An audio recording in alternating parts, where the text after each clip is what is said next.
नमाज पढ़ना कब से अपराध हो गया, कब से गुनाह हो गया? शायद उत्तर प्रदेश पुलिस की निगाह में ये गुनाह है, ये अपराध है।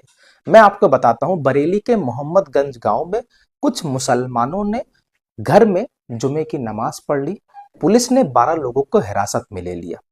अब मेरा सवाल यह है, क्या ये हिंदुस्तान के मुसलमानों का मौलिक अधिकारों का हनन नहीं?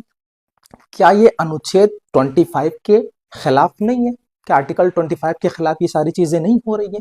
क्या यही रामराज है कि एक समुदाय की इबादत को आप गुनाह बना दो और फिर आगे बढ़कर के बात कर लो? मुझे किसी से कोई आपत्ति नहीं, किसी के धर्म से कोई आपत्ति नहीं, किसी के धार्मिक त्योहार से कोई आपत्ति नहीं। खूब जिसको जैसे मनाना है खूब मनाए, लेकिन सिर्फ मुसलमानों पर पाबंदियां क्यों? जबकि दूसरे एवज में हम देखें कि हमारे हिंदू भाइयों के मोस्टली त्योहार, ज्यादातर त्योहार जो है वो सड़कों पर होते हैं। चाहे दुर्गा पूजा हो, दुर्गा विसर्जन हो, गणेश पूजा हो, गणेश विसर्जन हो, होली हो, दीपावली हो, यहाँ तक कि कांवड़ यात्रा हो। और जब कांवड़ियां चलते हैं तो पुष्प वर्षा भी की जाती है। मुझे कोई आपत्ति नहीं, शासन प्रशासन उनका साथ भी देता है, पैर भी दबाता है, कोई आपत्ति नहीं। लेकिन अगर मुसलमान घर पर नमाज पढ़ ले तो 12 लोगों को हिरासत में ले लिया जाता है। आखिर क्यों? क्या यही रामराज है? क्या ऐसे ही रामराज की कल्पना आप करवा रहे हैं? मोदी जी, योगी जी, आप संविधान की गाथा गाते हैं, संविधान संविधान, कानून कानून करते हैं। क्या कानून का इस्तेमाल फकत मुसलमानों पर होगा? मैं नहीं कहता कि हमारे हिंदू भाइयों पर हो, मैं बिल्कुल नहीं कहता, मुझे कोई आपत्ति नहीं है। लेकिन सवाल ये इस बात का है कि एक मुसलमान अगर अपने घर में नमाज पढ़ ले तो आप उसको हिरासत में ले लोगे, अरेस्ट कर लोगे? फिर कैसा रामराज? आप कौन सा रामराज दिखाना चाहते हैं? आप किस रामराज की कल्पना कर रहे हैं? मैं बहुत अफसोस हूं, बहुत चिंतित हूं कि मुल्क में संविधान है, मुल्क में कानून है, मुल्क में सबसे बड़ी किताब संविधान की किताब है, उसमें आर्टिकल 25 सभी को मौलिक अधिकार देता है और कहीं ना कहीं मुसलमानों के मौलिक अधिकारों का हनन हो रहा है। खैर, मैं आप तमाम लोगों से कहना चाहता हूं कि रामराज की कल्पना कीजिए। देखिए, देश में क्या मुसलमान होना जुर्म हो गया है क्या? यूपी के बरेली में 12 मुसलमान लोग एक प्राइवेट प्रॉपर्टी में घर में नमाज पढ़ रहे थे जुम्मा की। कोई वीडियो बनाता है, पुलिस को देता है, पुलिस आके सबको अरेस्ट कर लेती है। अरे कौन से कानून के तहत, कौन से कानून के प्रावधान के तहत आप इनको अरेस्ट कर सकते हो, हिरासत में ले सकते हो?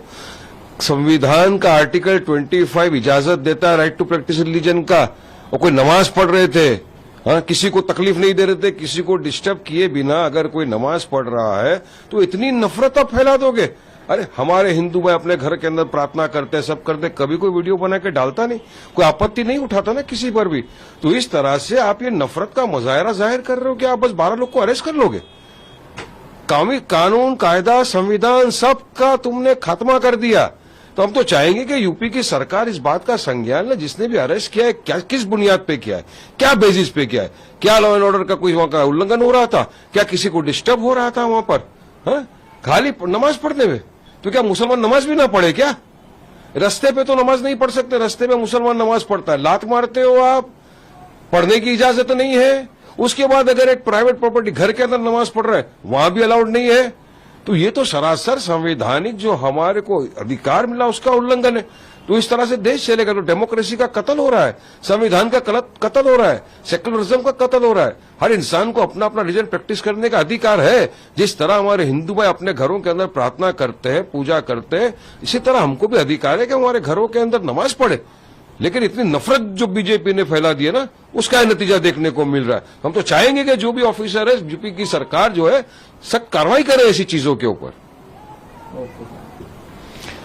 देखिए, अभी तो मैं आप लोगों के माध्यम से देख रहे हैं कि मुंबई की ताज होटल के अंदर शिवसेना शिंदे सर जो है उनके सारे कॉर्पोरेटर को जाके रखा गया है। एक मेयर की लड़ाई फिर शुरू हो गई है। अब इब्तिदाई के रोता है कि आगे आगे देखिए होता है क्या, आगे पता नहीं क्या हो रहा है।